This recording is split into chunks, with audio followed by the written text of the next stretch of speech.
reported to have said, indeed, the greatest day before Allah is the day of sacrifice, then the day of rest in Mina.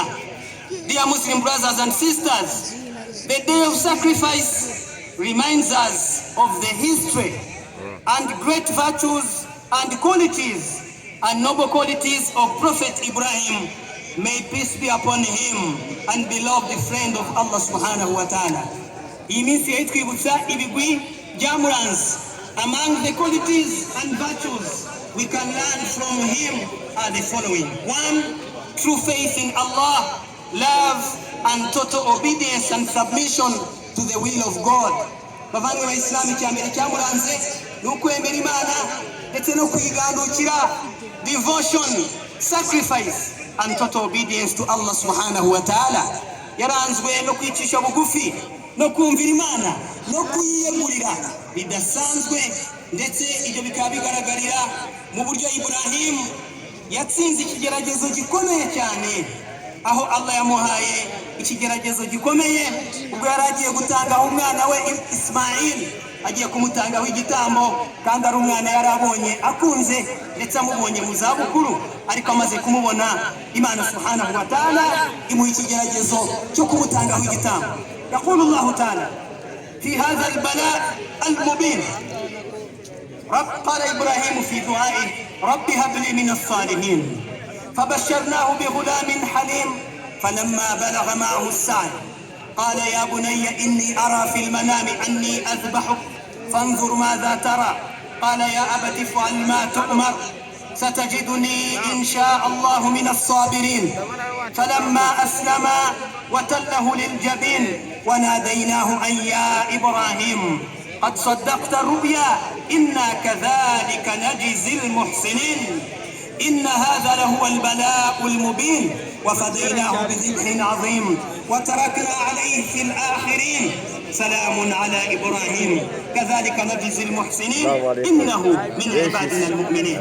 ففاني بإسلام يقول القرآن إيمان يقوبتي abwe kora ikitegetswe kandi urasanga ndi mu bantu bihanganira kwakira itegeko ry'Imana. Imana iratubwira iti falamma aslama, bamaze kubyemeranyaho, watallahu liljabin, maze Ibrahim amuryamisha hasi kugira ngo atamureba mu maso, maze amuryamisha hasi, afata icyuma ngo amubage amutange igitambo. Nibwo yumvise ijwi rimuhamagara rimubwira ngo yewe Ibrahim qad saddaqta ru'ya, mu by'ukuri wowe wamaze gushyira mu bikorwa itegeko, wagiye mu bikorwa, wagiye mu buryo bwo kubahiriza, ibisigaye Imana izaguhembera nk'umuntu wubahirije ibyo wasabwe. Ariko ubu ngubu kubwo kubaha Imana kwawe ndagushumbishije, guhaye intama kugira ngo uyitange mu cyimbo cy'umwana wawe.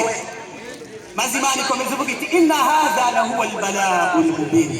Imana iravuga iti iki ni cyo kigeragezo gihambaye kurusha ibindi byose, kandi Ibrahim yaragitsinze kubera Imana.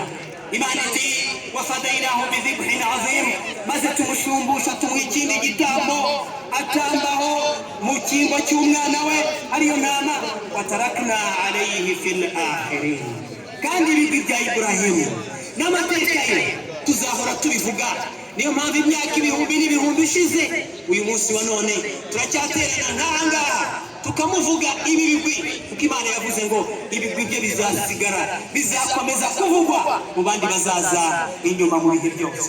Imana iti salamun ala Ibrahim, Imana iti amahoro y'Imana, Imana imuhaye amahoro, amahoro nasakare kuri Ibrahim. kadhalika najzil muhsinin, uko niko tugororera abakora neza. innahu min ibadina almu'minin. yakfi hadhihi tazkiyatan, ibindi birahagije ku Imana ivugwa neza, kuba Imana ivuga neza umugaragu wayo. hadhihi tazkiyatun rabbaniyatun li'abdihi wa khalilihi Ibrahim alayhi salam.